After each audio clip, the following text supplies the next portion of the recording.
Hello, everyone, and welcome back to 9 Lives, Season 2, Episode 20. I cannot believe that we have made it to 20. That is completely insane. 2 seasons in. Today, I am joined by a friend, a confidant, a business owner, a creator, someone who I look up to very much, who I've had the joy of becoming friends with in recent months. If you don't know her, you will know her. Her name is Zanna Van Dijk. Welcome to the show. Thank you for coming on. How are you today? Thanks so much. This is so exciting. So exciting. It's an honour that you've asked me to come on. I couldn't think of anyone better to come on at the end of the season. It's been just so lovely getting to know you over the last few months. And having our little co-working days and having a friend in the industry because I'm a newbie. You are. Welcome to the fold. Yeah, we're getting used to it. But for those of you who may have been living under a rock and not come across Zanna, she is a Forbes 30 under 30 entrepreneur, co-founder of Stay Wild Swim, and a lifestyle blogger with a passion for active travel and the outdoors. Just to give you some light background that I can't wait to dig into with you, Zanna studies speech science at university alongside pursuing fitness as a hobby. In 2014, you graduated with a first-class degree and built a pretty solid fan base from which to launch a career in fitness. Moved to London, qualified as a personal trainer, threw yourself into working full-time with one-on-one clients.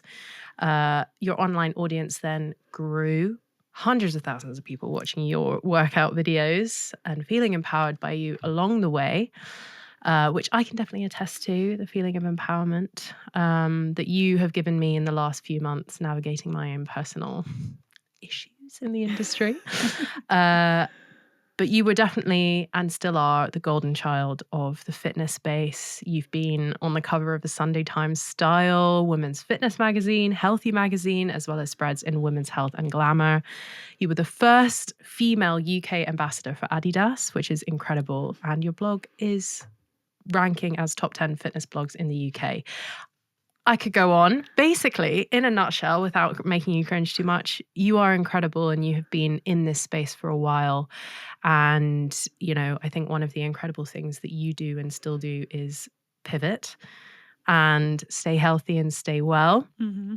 And I think that while fitness is obviously still a huge role in your life and your career, and it still connects with your audience, I think your interests have sort of shifted a little bit more towards empowerment of women in mental health, in boundary setting, personal finance, lots and lots of different things.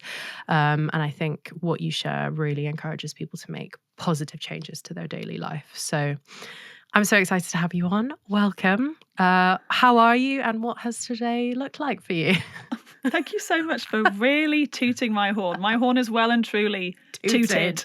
So thank you for that. My ego is stroked. My day is great. I've had a delicious lunch with you and now I'm excited to dive deep into hopefully some insightful topics for everyone. So hope you can provide some value for you guys. Of course. I mean, definitely. So the premise of this podcast is, obviously the name is 9 Lives, and I named it such because I believe that I have probably lived 8 with a few hairy escapes from a few there. Maybe 6 and 7 were a little bit of a tricky one, and now we're in a good space. But if I was to ask you that question, how many lives do you think you've lived and what life do you think you're on now, what would your answer be?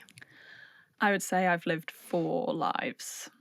4 lives. So shall I go through them chronologically? Please. I would say wholesome childhood life, outdoors, nature, hiking, holidays in the North Yorkshire Moors, in Northumberland, in the Isles of Scilly, in Scotland. My childhood was spent in the British and UK outdoors. Then second chapter would be party girl era, like age 16 to like 20. Just had a great time. Yeah. I mean, to give you an idea, I went to Magaluf twice, Ayia, Malia, like Ibiza. I've been everywhere. Wow. Like I was having a great time at that point in my life. Then we pulled it back, got into my business girl era, my third life, which was like 20 to 30, a decade.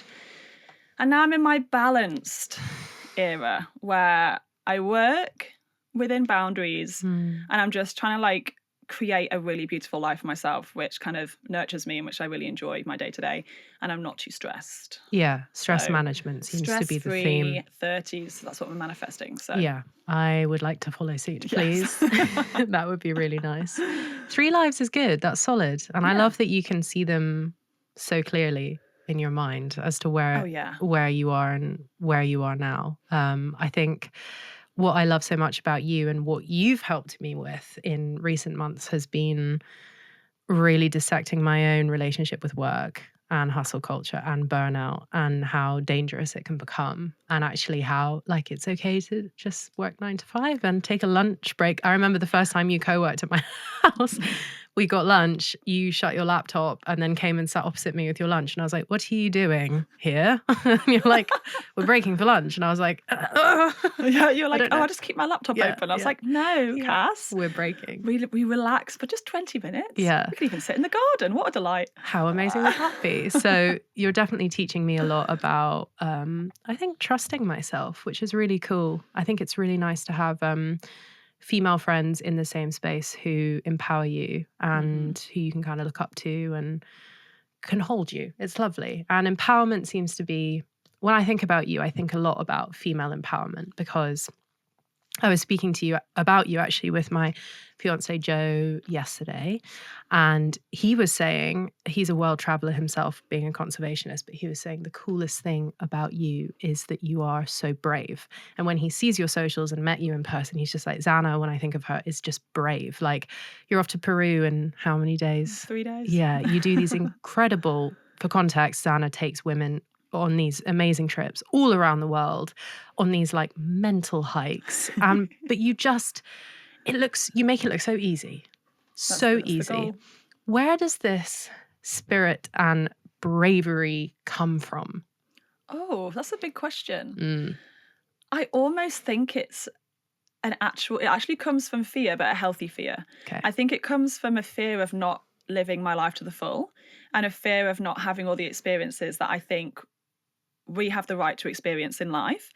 And I don't want to be held back by anything. So I have this desire to kind of go out there and grab life by the balls and just do as much as I physically can, climb every mountain, conquer every fear. Like that's basically why I do it. And I want to take other women with me and show them that they can do the same thing too. Yeah, because and I get asked a lot about my own foray with adventure in like, I'll go and catch snakes or ride horses and like climb a mountain and run an ultra and all this stuff. And I think and I did a whole episode on bravery and being brave and fostering a sense of bravery for yourself.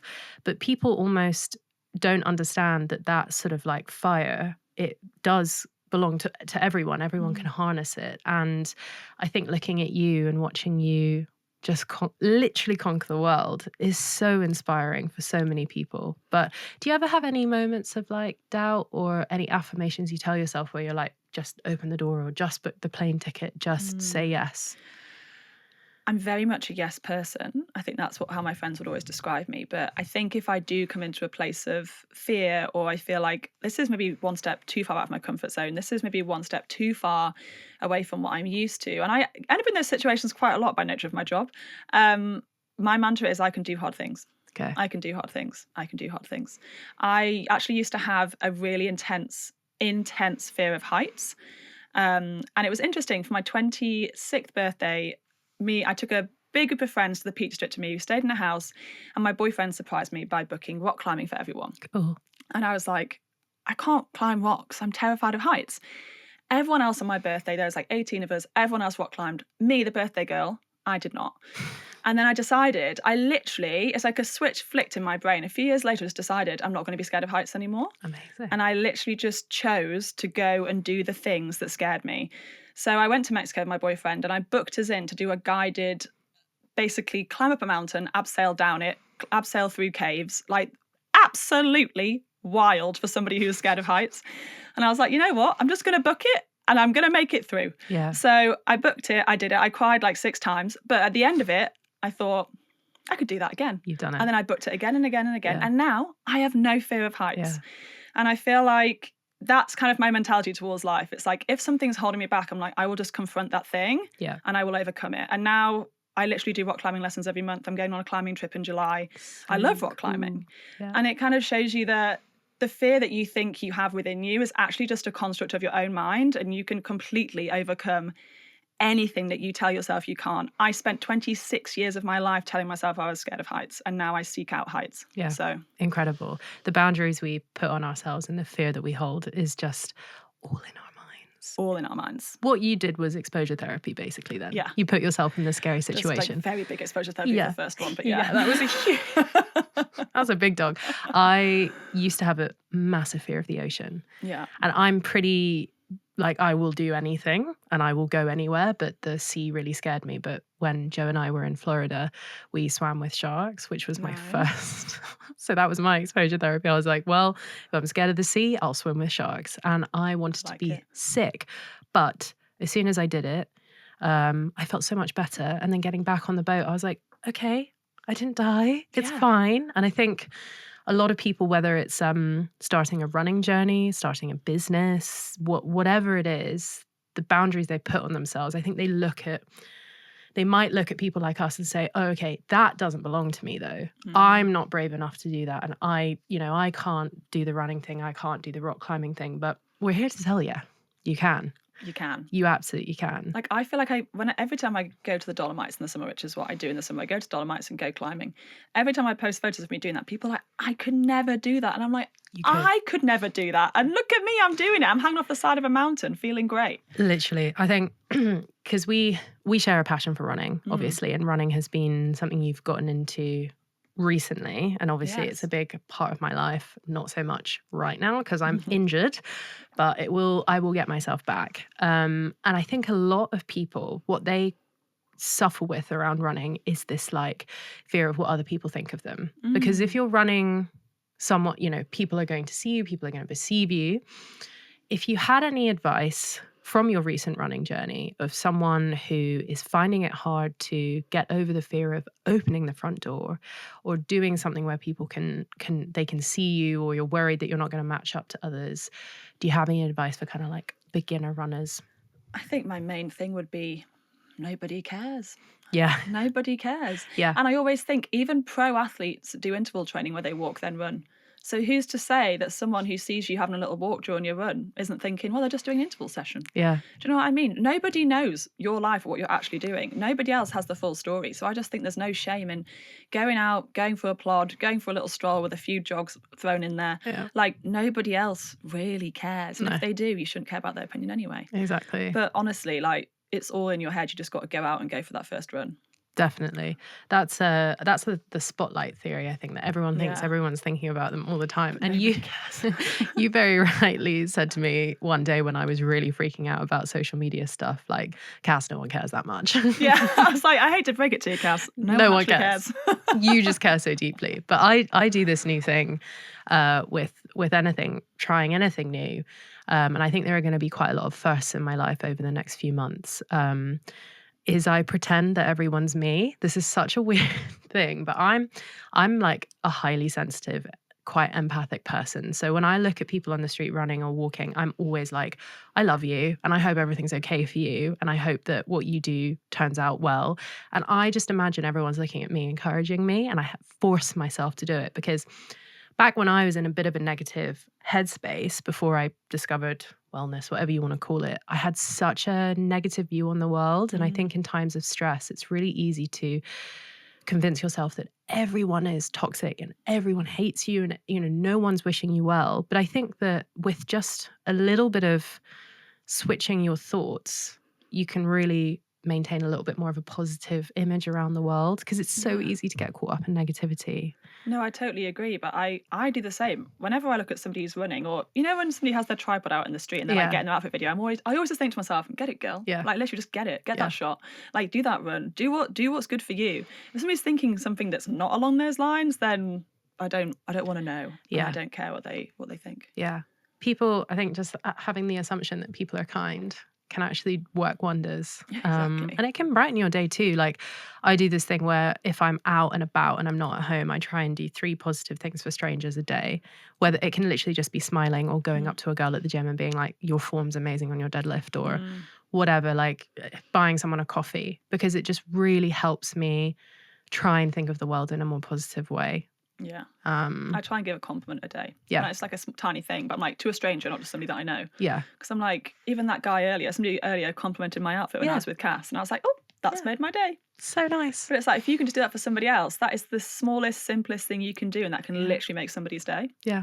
Yeah. It takes none of your effort.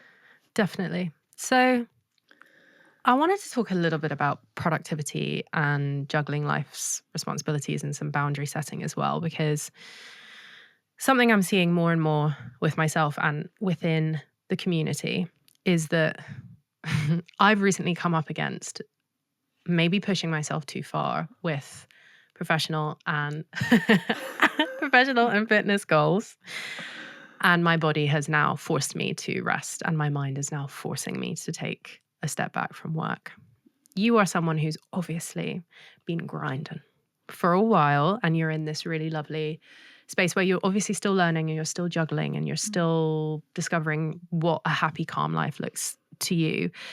But more and more I'm seeing within my community, when I do talk about injury or productivity or rest, that when I post content or speak about, hey, I'm overwhelmed, I'm burnt out, and I'm fatigued by all of this productivity I'm seeing online, it's almost like a sigh of relief for people, because they're like, oh, okay, not everyone has to be Miss CEO of the world, you know, who runs ultras backwards with a hand, you know, handkerchief around their face. Like, it is okay to take rest. But I wanted to ask you how you came to that conclusion of you needing to take a step back, what the signs were, and how you've implemented that in your life.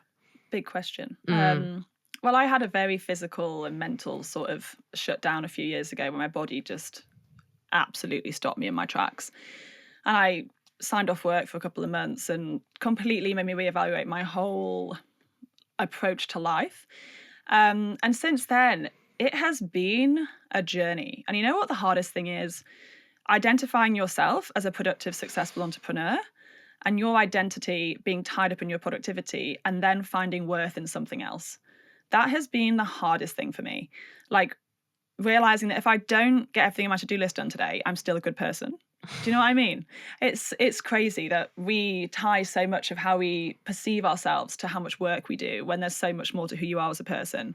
And I think that reality check that I had a couple of years ago, it really forced me to have to change, because I tried to come back and work the same way that I did, and then I just got ill again. Yeah. So now it's almost 2 years later, and I am in a position where I feel like I am finding my balance. But that has come with a lot of unlearning and relearning. So I actually only work 4 days a week. Amazing. Bearing in mind, before this all happened, I worked 6 days a week. I did not really have weekends. I am looking at you, Cassia. I did not really have weekends. I worked every evening. I never closed my laptop. I never switched off. I never really went offline. I was completely wired at all times. Hence, I had a breakdown.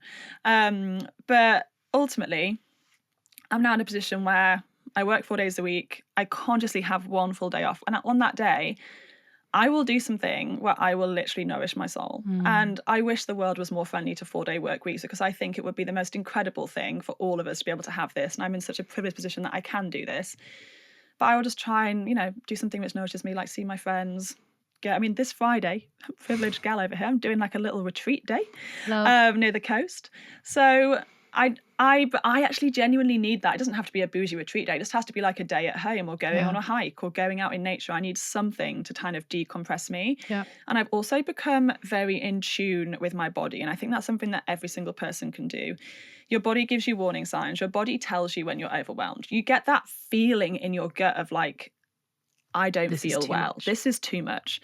I need to take a step back. Something has to stop. You almost panic and you're like, I need to cancel things. I need to cancel plans. I just can't handle this. I can't look at my calendar. I can't look at my to-do list. I don't know if anybody else gets that, but I get it. So when that feeling comes upon me, I'm like, stop, regroup, reschedule, like move everything around. And I will cancel things. I don't very often cancel, because you know me, I'm not somebody who likes to cancel, but I will only do it if it's really absolutely necessary. But I'm also a bit more unapologetic about it now, because I know my limits, I know my boundaries, and what I need to get better at doing is not overcommitting in the first place, so I don't have to cancel. That's the lesson that I'm still learning. Yeah. Because in the moment I can realize I'm too busy this week. I shouldn't have done that much. but I often look ahead and over schedule myself. That's something I'm still learning to manage, and that's a challenge for me. But I am getting a lot better. And I do think that many of us, I'm not going to say all of us, tarnish us all the same brush, but many of us are linking ourselves and our worth to our productivity. And it's something which I don't think is healthy, and I don't think is going to have the best outcome for everybody in the long term. No. And if we can start to find our value in who we are as a person, the friend that we are, the daughter that we are, the sibling that we are, then I think that's going to be so much better for your own well-being. Not me trying not to cry hearing that. Me neither.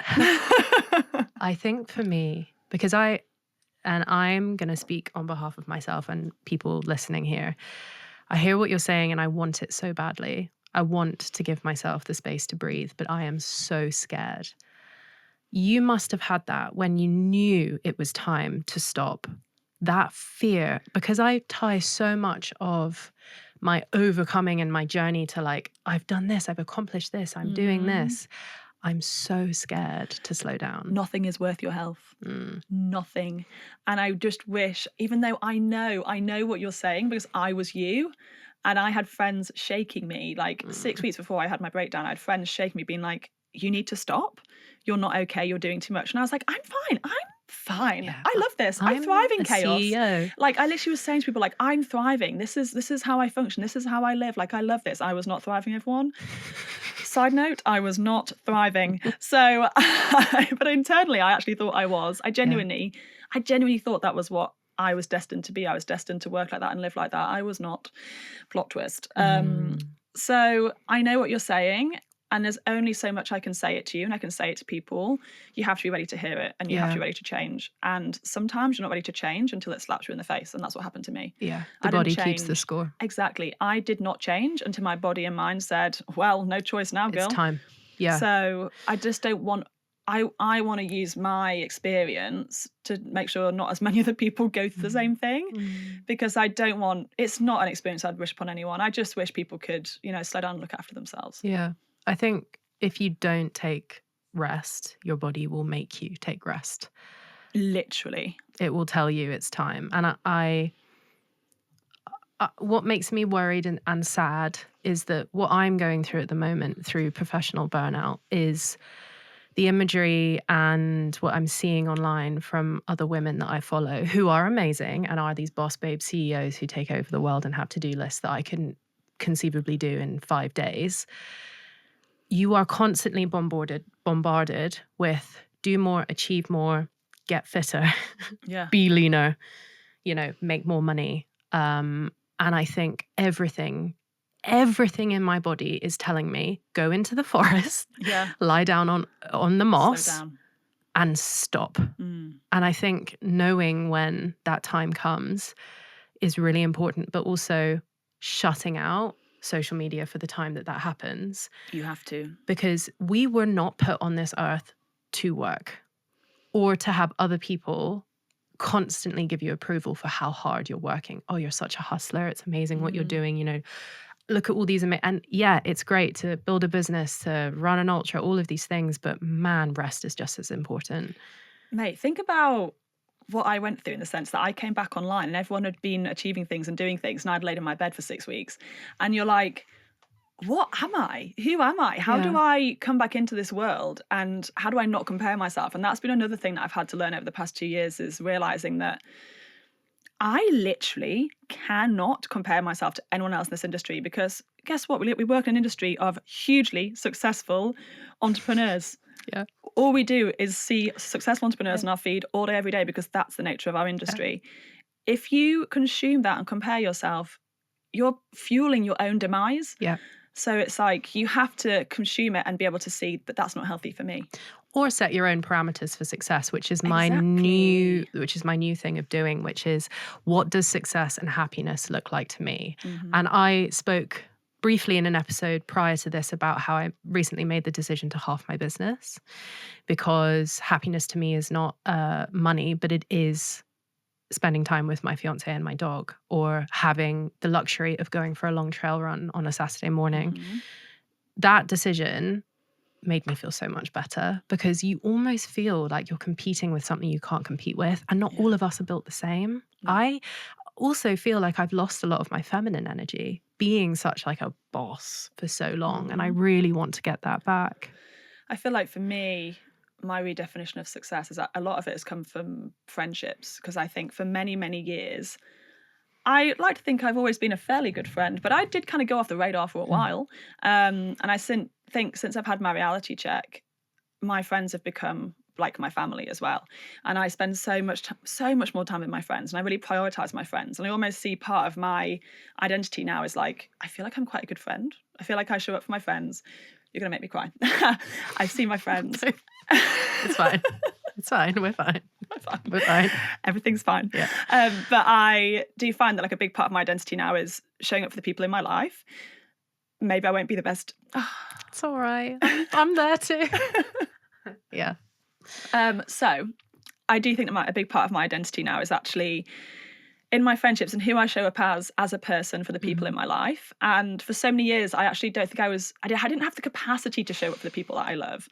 And now I've given the new capacity that I have from working less to those people. And that's become a big part of my identity. And I feel like that's really helped me in this journey to like redefining myself. It's so nourishing to spend time with friends. And something I've given up is time with friends to do this. And that's got to change, and it's going to change. And it's funny because often when we're stressed and busy, we isolate. And then when you see your friend or you go out finally and you do something and you're like, right, shut the laptop, you feel like a human being again, because community, belonging, togetherness, laughter are the threads of life that make us whole. And you forget when you're isolating and on your own, especially if you struggle with your mental health, because a lot of it becomes not wanting to be a burden on people or a downer, but your friends are there to hold you.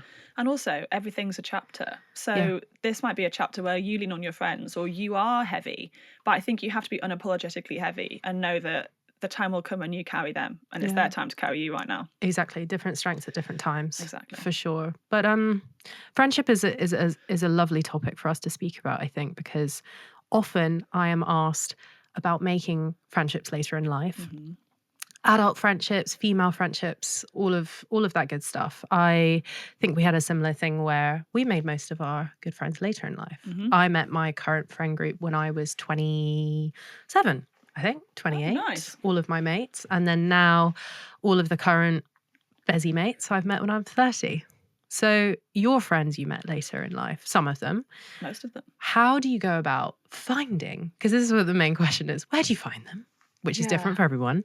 How do you go about introducing yourself, nourishing these kind of friendships? I think you find them through the things that you're passionate about. It's the easiest way to do it. So obviously we're going to say running. Yeah. We're going to say running. We're going to say fitness. We're going to say wellness. We're going to say things that fill you up. If you love knitting, it could be knitting. But you go to your knitting class, you go to your running club, you go to something that you enjoy. And I find that's an amazing place to meet people.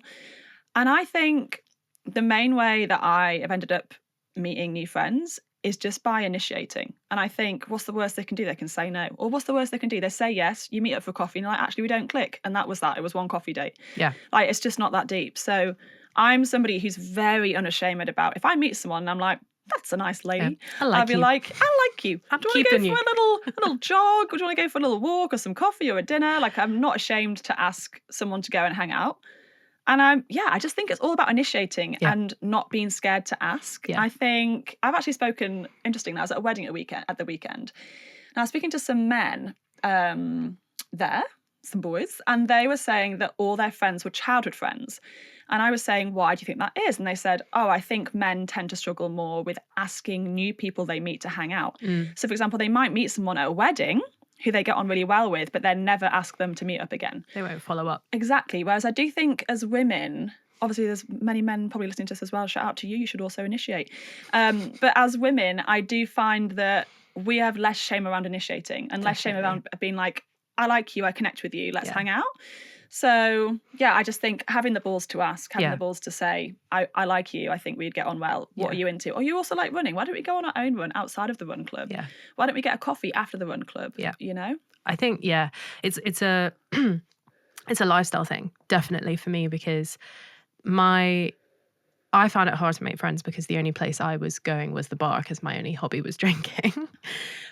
made lifelong friends at the bar, not putting that down. All my mates I have now, met them at the pub. However, the friends that I have and have made through this new recent lifestyle shift have all been through running, lifting, business, and they're some of the best human beings in the world. And I think what you don't realize by making a change or going into these new activities is just how many people you're opening yourself up to, because it's really awkward for one human to meet another human and be like, I enjoy your aura.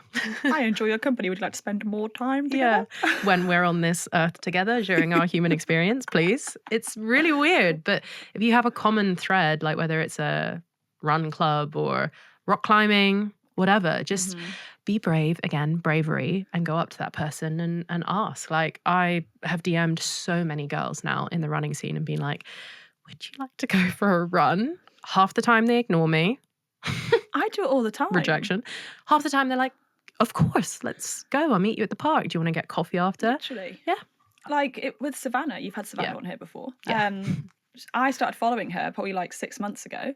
And then I DM'd her, realised that she'd DM'd me like a few years ago. And I was like, oh, hey, let's chat. And then we ended up meeting up and hanging out. Yeah. I just feel like slide into the DMs. Why not? Just reach out to people. Exactly. So returning to your 4 lives in your party girl era to your balance girl era, does friendship look very different? That's actually a really good question. Well, I have to say, I have made most of my friends in my business and balanced girl era. I think most of my friends I made at school, I didn't have the best time at school. No, me neither. And then the ones I did make at school ended up living up north. I don't really have anybody from my school who lives down south here in London.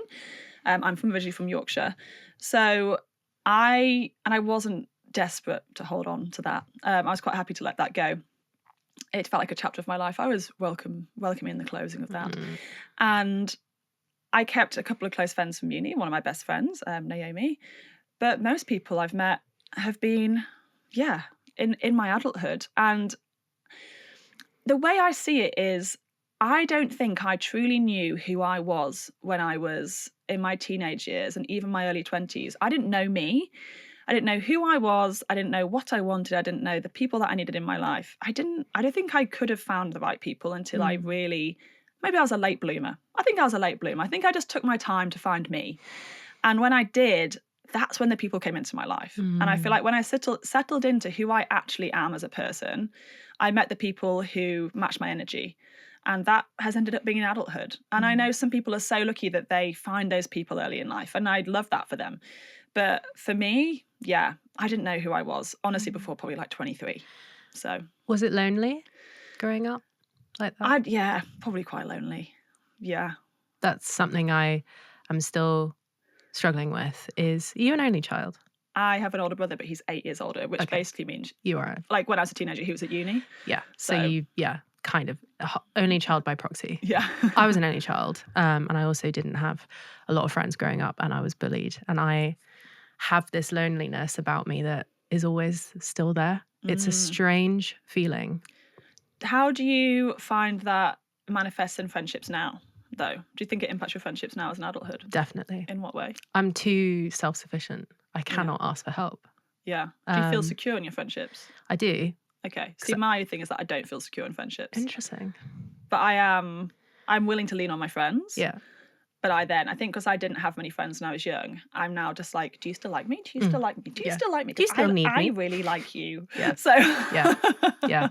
I think so many people go through the same thing of not knowing who they are, thinking in their 20s that they need to know who they are, really making a bit of a mess. And then finding themselves like, so my best friend is 42 years old, and she is kind of in this space where she has just, I would say, found herself in the last year. Wow. She's stopped drinking so much. She's going to the gym. She's really put some good boundaries down. She's working 2 really cool jobs. And she's 42 and she's sorted it. And that's when she's discovering herself. So there's just no age limit on it either. I think so many people think they need the friend, the boyfriend or girlfriend, the whatever in their 20s. But 30s is a really brilliant time. And also, I don't have it figured out and I'm 30. I've got no idea. Think there's like different, people say like second wins. I feel like you can have a time if you were flying in your early 20s, then you had a bit of a shocker in your late 20s. which potentially happened to a few of us, then you can fly again. Like, there isn't just one wind. There's multiple winds. There's multiple lives. There's multiple opportunities for you to make a comeback and feel amazing. So don't feel like you've peaked. Like, you can peak again. Yeah, there's always second winds. Always, always. And there's also, I think there's just like, I'm obsessed with the theory of hope, which is my favorite word, or I always say to myself, like, always hope. If I'm freaking out, I'm just saying always hope, always hope, always hope. And I think even if you're in a place where you're feeling lonely, you're feeling like you don't have your people, you don't have any hobbies, you don't know what your purpose or passions are, there's always, always hope. And also, you're never, ever going to feel connected and purposeful and surrounded by people that love you all the time. There's going to be times where you still feel like the 18-year-old Zanna who doesn't know who her mates are. Oh, yeah. Yeah, there'll definitely be times when I still don't want to actually lean on people or actually open up or actually share what I'm really going through. Yeah. But I think every person goes through that. I think every person has those feelings of like, I just need to handle this on my own. I just need to buck up and get through this. And I can do this on my own. I don't need to lean on anybody else. Oh, no, you do. Yeah. Yeah. Lean on them, please. Lean on people. Ask for help. Tell people that you're struggling. Even just in the act of saying, like, I am not okay is one of the most freeing things in the world. And I recently had a big conversation with my family around burnout and how I was just pretending that everything was fine because I was on a billboard. I did this big event and and it from the outside probably looks so amazing, but I'm really struggling to manage it all. And just by saying to Joe and my parents, guys, I'm not okay, made me feel so much better because I'm like, well, it's out there now. I'm not okay and I need some help and I need some time off. I need some time away. But this needs to be a reality check to anybody who is consuming social media, that how everything looks online is absolutely not a portrayal of reality. And it's not just you, it's me, it's most of my friends in this industry. Everyone has their own stuff going on behind closed doors and nobody actually really talks about the true nitty-gritty, deep, dark stuff, And because you have to protect yourself, but just need to know that it's all really just one big fluffy fancy facade. And we're all just tiny little weak, insecure humans on the inside, just trying to hold ourselves together. Very much so. I think that humanness is what people are craving at the moment. I see there's a shift in conversations and a shift in what people like to consume.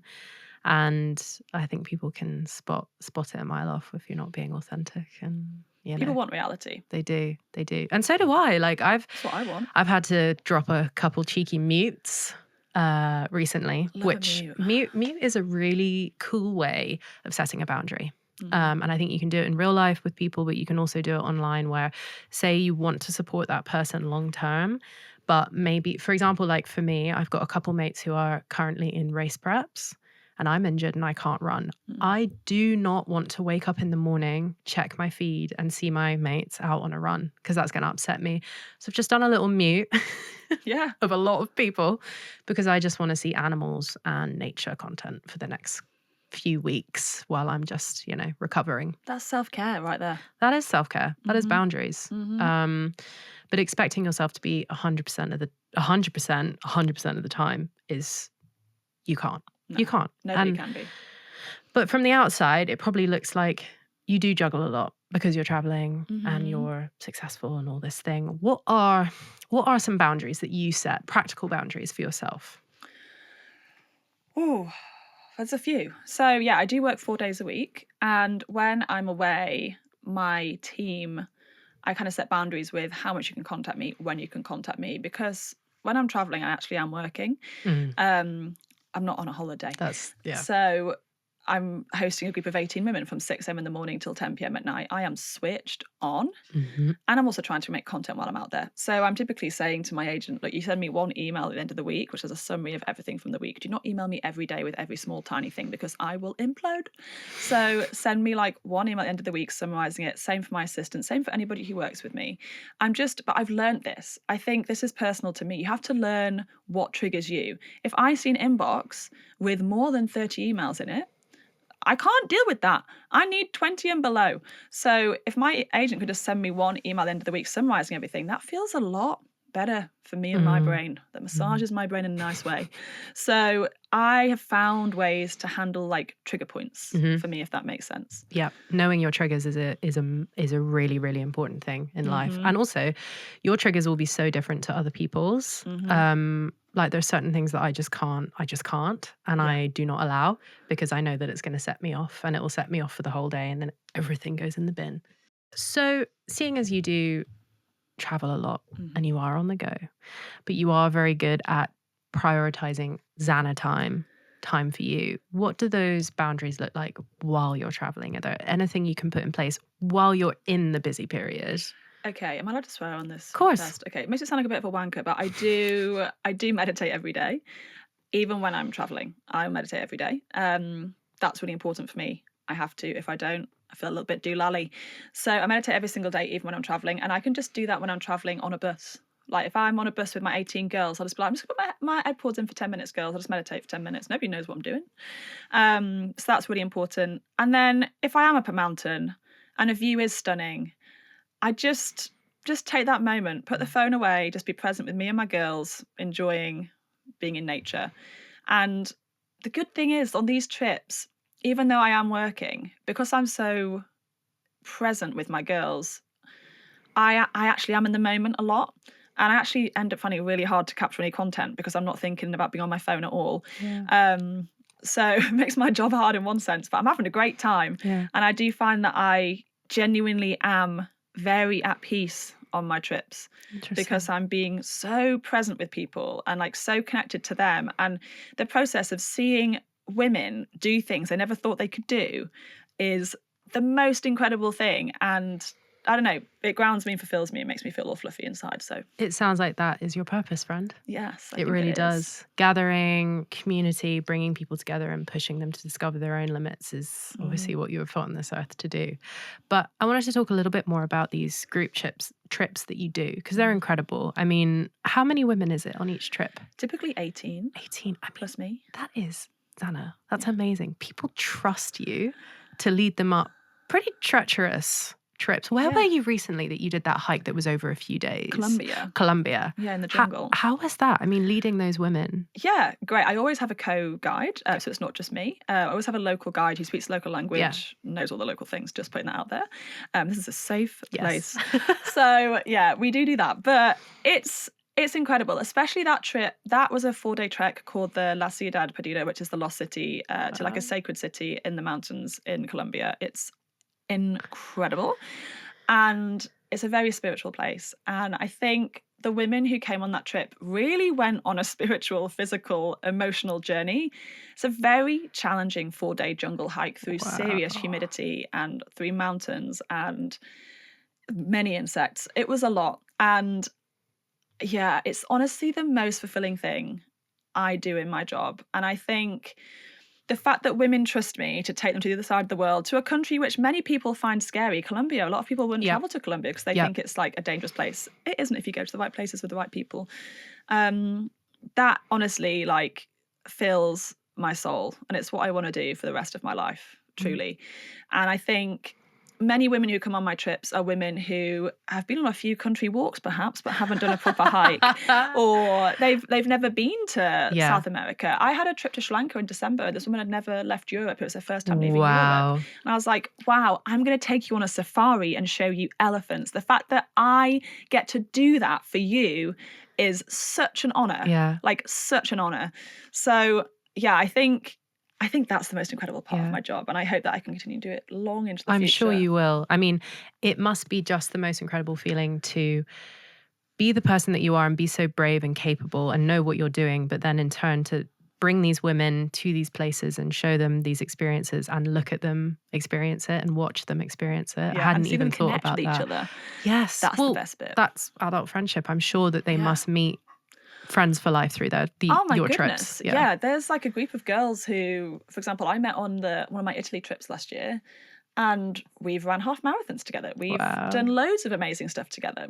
People stay connected. People travel together. People find other women who are into the same thing. Because I think it can sometimes be a little bit lonely in adulthood. Yeah. And you can feel like people maybe don't have the same interests as you, especially if you are like a little outdoorsy nature nerd. Mm-hmm. Not everybody likes to go and look at trees. Mm-hmm. So it can be hard Tree fans. We love trees. So it can be hard to find other people who want to go and do those wholesome things with you. And when you do, you just want to grab onto them with both hands, you know? Do you think, so the Zanna that sits before me today, the kind of, and I'm a hippy dippy, but hippy dippy, nature loving, adventuring Zanna, was she always in, because when I'm thinking about early career, like Adidas, you know, big on the old fitness scene, were you always into that? Or was that always inside of you? Or is this a result of coming away from that industry? It has always been inside me because I was raised in a family where all my holidays were hiking. Yeah. All my holidays were cold water swimming. All my holidays were like picnics by a castle in Scotland. My whole life has been spent in the outdoors up until I went to university, and then I slightly lost my way, and then partied hard and then worked hard. And then you always end up coming back to the things. You know, when you're a child, you moan to your parents, why are you taking me on a hike? And then you hit 30 and you're like, I can't wait to go on a hike. Yeah, literally. That is me with horse riding and running and hugging trees. Yeah. My mom is a tree hugger. Like when we used to go on walks together, she would always like put her hand on trees and start hugging trees. And I'd be like, Mom, why are you hugging a silver birch right now? And being like, look at this silver birch. And now I'm on a walk with Cowboy and I'll start crying over a silver birch. Mate, literally, we're in Colombia and the guide asked us all to put our hand on this rock and like feel the energy of Mother Earth like coming to you through the rock. And I was literally like weeping. Yeah. I was like, this is too much for me. I cry at sunsets. I cry like some of the walks in Surrey at this time of year, for those who are our US audience, Surrey is just outside London. Just outside of London. It's the green belt. But some of the places that we walk are so beautiful in spring, especially the pine trees. And when you see the new buds coming through and the sun sets and the colors, that I just walk and I'll cry. Yeah. I'm so inspired by Mother Nature and Gaia. But what a privilege that you feel like that, because so many people don't have that connection. Completely. Don't have the capacity to have that connection. Completely. Or they're so distracted by modern, the need for instant. They can't be present with nature. Yeah. And that's something that I think both of us really share. And it's a really beautiful thing. And I think it's incredible that you are able to give that gift to a lot of women who probably come on your trips. Maybe a few of them are burnt out or don't know how to connect with themselves or nature. And they probably leave knowing how to do that. So they end up being big therapy sessions on my trips. But I can imagine. I can imagine. I mean, that's like me with my clients. We're like talking about running 1 minute and then the next minute it's like unpicking all of your trauma. When I grew up. But that's why we're here. We're here to connect and we're here to facilitate your healing, guys. Amen. So come at us. literally. But no, I think what you do is incredible, and I'd love to one day do something together. Oh, maybe one day. Who knows? Yeah, I don't know. Could be cool, huh? We might have some transferable skills that we could offer the world. I would love that. So stay tuned. Who knows? Anyway. So Zanna, at the end of every episode, I ask our guests to read a poem. Do you have a poem for us today? I have a poem for you. It's very short. That's perfect. Perfect. All right. The tallest peaks I've ever seen belong to the... Oh, my God. No, don't. We're all... Don't! Why don't we start by the poem's name? The tallest peaks. Guys... I can't do the poem. I don't think I can do the poem. Should I read? I'll read the poem. I think you do the poem. Me, I can't do the fucking poem. Oh, I know this one. Guys, my period's due in 2 days. I'm a mess. So I'm going to take the reins on this one. It's a beautiful one by a person called Jody Lynn. The tallest peaks I have ever seen belong to the mountains that made me. How I used to curse those steep slopes that taught me to touch stars. Beautiful. I love it so much. Wonderful. Thank you. Well, thank you for coming on, Zanna. This was a beautiful episode. I hope you guys found this useful. Lots of topics touched on there, but I think the biggest takeaway is please, guys, be kind to yourself. You are more than your productivity. You deserve rest. You deserve recovery. You deserve self-care. and you are worth love even when you're staying still. So thank you for coming on, Zanna. I love you. Love you too, babes. Until next time, thank you for listening, guys. Bye.